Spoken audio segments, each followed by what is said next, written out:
안녕하세요. 저는 이영미 세무사입니다.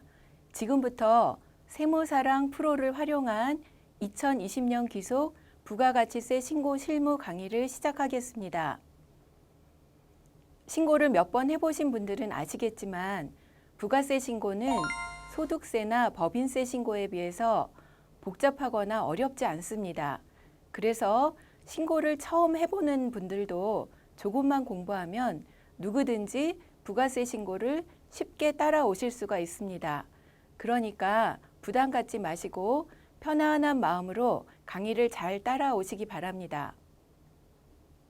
그렇지만 부가세 신고는 소득세나 법인세 신고보다 더 중요하다고 할 수 있습니다. 왜냐하면 회사의 가장 중요한 매출과 매입이 부가세 신고에서 확정되기 때문입니다. 그래서 부가세 신고에서 가장 중요한 것은 정확성입니다. 매출과 매입이 누락되지 않도록 정확하게 신고를 하셔야 합니다. 부가세 신고에서 두 번째로 중요한 것은 업무 처리의 속도입니다. 왜냐하면 부가세를 신고할 수 있는 준비 기간이 굉장히 짧기 때문이죠. 부가세 신고 기한은 25일인데 우리가 홈택스에서 전자세금 계산서와 신용카드 정보를 다 조회할 수 있는 날짜는 보통 15일경이 됩니다. 그래서 15일부터 25일 사이에 신고서를 다 작성해야 되는 업무 부담이 있습니다. 그래서 유능한 직원이 되기 위해서는 이 짧은 기간 동안 부가세 신고서를 정확하고도 빨리 작성할 수 있는 것인데요. 그러기 위해서는 여러분들이 이 세무사랑 프로그램에서 효율적으로 업무 처리를 할 수 있는 여러 가지 기능과 방법들을 잘 배우셔서 업무에 적용해 보는 것입니다. 자, 그러면 지금부터 본격적으로 강의를 시작하겠는데요. 강의의 순서는 첫 번째로는 2020년부터 부가세법에서 달라지는 내용을 간략하게 살펴보겠고요. 두 번째로는 부가세 신고를 처리하는 업무 순서를 처음부터 끝까지 좀 개괄적으로 살펴보겠습니다. 그리고 나서는 부가세 신고의 첫 번째 단계인 매출 매입 자료를 어떻게 수집하는지 살펴보고 그 다음 순서로는 이 수집된 자료를 프로그램에 어떻게 입력하는지 살펴보겠습니다. 그리고 마지막 단계로 이 입력된 자료를 활용해서 부가세 신고서를 작성하는 방법에 대해서 살펴보는 것으로 강의를 진행하도록 하겠습니다. 자, 그러면 시작할까요? 자, 그러면 2020년 부가가치세 신고 관련 주요 개정세법을 간단히 알아보겠습니다. 개정된 내용은 굉장히 많은데요. 그 중에서 중요하다고 생각하는 것들만 몇 가지 요약했습니다. 첫 번째가 간주 임대료 산정 이자율 조정입니다. 부동산 임대 보증금에 대한 간주 임대료 이자율이 2.1%에서 1.8%로 인하되었습니다. 그래서 2020년 1기 부가세 신고부터 적용하면 되겠습니다. 두 번째는 세금 계산서의 공급가액이 사실과 다른 경우 공제하지 않는 매입세액의 범위가 개정되었습니다. 예를 들면 원래의 공급가액이 1,000만 원인데 세금 계산서를 조금 가액을 높여서 1,500만 원으로 발급을 했다라고 했을 때 이 1,500만 원 전체를 공제하지 않을 건지 아니면 그 차액만 공제하지 않을 건지의 문제인데요. 그 차액에 대해서 실제 공급가액 1,000만 원은 공제를 하고 과다하게 기재된 500만 원만 공제하지 않는다라는 걸 명확하게 세법에 반영했습니다. 세 번째는 면세 농산물 의제 매입세의 공제 특례 적용 기한 연장입니다. 자, 면세 농산물에 대해서 의제 매입세액을 공제할 때 공제율이 있는데 이 공제율을 일정 기간 조금 높이게 해주는 특례가 적용되고 있었는데 이 기한이 2020년 말까지로 또 연장되었습니다. 그래서 6개월 과세 표준이 2억 원 이하인 개인 음식점은 원래의 공제율은 108분의 8인데 특례 공제율인 109분의 9를 2020년, 21년 말까지 적용할 수 있게 되었습니다. 두 번째로는 과세 유흥 장소의 의제 매입세액 공제율은 104분의 4에서 102분의 2로 인하되었습니다. 그리고 세 번째는 의제 매입세액 공제 한도 특례가 2020년 말까지 연장되었습니다. 그래서 원래의 공제 한도보다 더 높인 특례 한도가 2020년 말까지 적용이 됩니다. 그래서 법인 사업자의 한도는 40%, 개인 음식점은 과세 표준에 따라서 50%에서 65%까지 적용됩니다. 그리고 그 외의 개인 사업자는 또 과세 표준에 따라서 45%에서 55%까지 적용됩니다. 다음으로 대손세액 공제 적용 범위 확대입니다.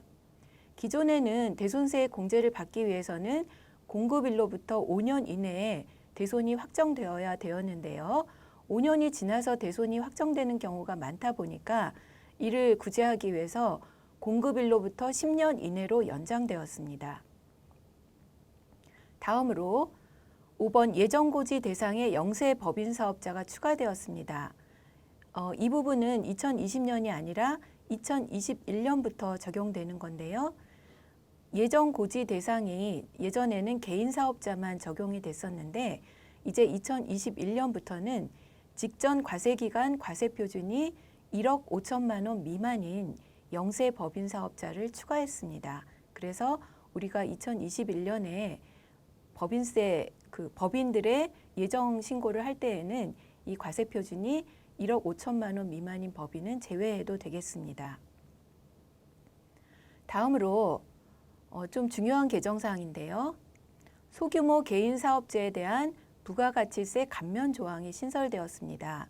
이것은 코로나19로 인해서 그 소규모 개인 사업자들을 지원하기 위한 정책인데요. 자, 동그라미 1번을 보면 다음 각 호의 요건을 모두 갖춘 사업자가 2020년에 공급하는 그 공급분에 대한 확정 신고를 할 때 적용한다는 건데요. 요건 1번을 보면 일반 과세자로서 개인 사업자일 것입니다. 그러니까 간이 과세자가 아닌 일반 과세 개인 사업자이어야 하고요. 두 번째 요건은 감면받는 과세 기간의 공급가액 합계가 4천만 원 이하일 것입니다. 4천만 원 이하. 그런데 이 위에 괄호를 보면 어떤 사업자가 둘 이상의 사업장을 경영하는 경우에는 둘 이상의 사업장의 공급가액의 합계가 4천만 원 이하여야 된다. 그러니까 이 4천만 원 이하는 사업장별로 판단하는 것이 아니라 사업자, 개인 한 사람별로 판단하기 때문에 사업장이 2개 이상이다라고 하면 그걸 다 합친 6개월간의 공급가액이 4천만 원 이하이어야 합니다. 그리고 그 밑에 보면 해당 과세 기간이 6개월 미만인 경우에는 6개월로 환산한 금액을 기준으로 한다라고 되어 있습니다. 그래서 만약에 2020년 6월에 개업한 신규 사업자다라고 하면 6월 한 달 동안의 공급가액이 만약에 1,000만 원이었다라고 하면 6개월로 환산하면 6천만 원이 되기 때문에 이 4천만 원 이하 요건을 충족하지 못하게 됩니다. 자, 세 번째 요건은 감면 배제 사업이 아니어야 합니다. 감면 배제 사업은 두 가지인데요. 부동산 임대 및 공급업과 과세 유흥 장소 경영업입니다. 그래서 부동산 임대 공급업 그리고 과세 유흥 장소 경영업이 아닌 일반 과세자인 개인 사업자가 그 6개월간의 공급가액이 4천만 원 이하인 경우에는 이 부가세 감면을 받을 수가 있는데요. 자, 동그라미 2번에 보면 둘 이상의 사업을 경영하는 사업자의 경우에 그러면 부동산 임대업도 하고 예를 들면 음식업 두 가지 사업을 같이 하고 있다. 그러니까 뭐 하나의 사업장에서 할 수도 있고 사업장이 별도로 다를 수도 있는데 부동산 임대업은 아까 그 감면 배제 사업이라고 했는데 부동산 임대업과 일반 음식점을 두 개를 하는 경우에 그럼 어떻게 하느냐 할 때 그 일반 음식점에 대한 사업에 대해서는 감면을 받을 수가 있습니다. 자, 그러면 동그라미 3번은 감면 세액을 어떻게 계산하는지 하는 건데요. 자, 여기 네모 박스에 보면 감면세액은 일반 과세 방식에서 간이 과세 방식 세액을 차감한 금액이 감면세액이다 이렇게 되어 있습니다. 그래서 결론적으로 말하면 간이과세 방식 세액만큼만 낼 수 있도록 일반 과세와 간이과세 방식의 차액만큼을 감면해 주겠다라는 얘기입니다. 그러면 일반 과세 방식 세액이라는 건 뭐냐면 요 A번이 그건데, 부가세 납부세액, 납부세액이라는 거는 매출세액에서 매입세액을 뺀 금액을 납부세액이라고 합니다. 이 납부세액에서 신용카드 등 세액공제 등을 뺀 금액, 그러니까 매출세액에서 매입세액을 빼고 거기에서 다시 신용카드 세액공제 등을 뺀 이 금액을 일반과세 방식 세액이라고 합니다. 여기에서 간이과세 방식 B번을 차감하는데, 이 B번은 이 동일한 금액을 공급 대가, 거기에 부가세를 포함하면 공급 대가가 되죠. 이 공급 대가에 업종별 부가가치율을 곱하고 다시 부가가치세율인 10%를 곱하면 결국은 간이과세자가 부가세를 계산하는 그 방식의 세액이 됩니다. 이 세액을 뺀 차액을 모두 감면해 주겠다라고 합니다. 이 부분은 나중에 그 사례 연습에서 한번 실제 서식을 작성하는 걸 해보도록 하겠습니다. 자, 그리고 7번은 간이과세자에 대한 부가세 납부 의무 면제 특례 조항 신설입니다. 자, 간이과세자는 연간 공급 대가 합계액이 3천만 원 미만인 경우에는 납부 의무가 원래 면제되고 있었는데, 지금 이것도 코로나19에 대한 지원의 일종인데요.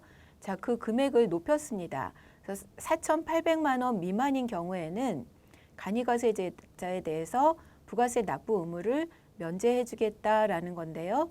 여기도 감면 배제 사업이 있습니다. 부동산 임대 및 공급업, 그리고 과세 유흥장소 경험업은 이 납부 의무 면제 특례를 적용받을 수가 없습니다. 그리고 이것도 둘 이상의 서로 다른 간이과세 사업장을 경영하는 경우에는 감면 배제 사업이 아닌 사업에 대해서는 면제를 해주겠다라는 것입니다. 자, 그러면 이렇게 해서 부가세법 개정된 사항이 여러분 교재에는 굉장히 많이 있는데요. 그 중에서 제가 중요하다고 생각하는 것들만 7가지 뽑아서 요약해서 설명을 드렸고요. 자세한 것은 교재를 참조해 주시기 바랍니다. 수고하셨습니다.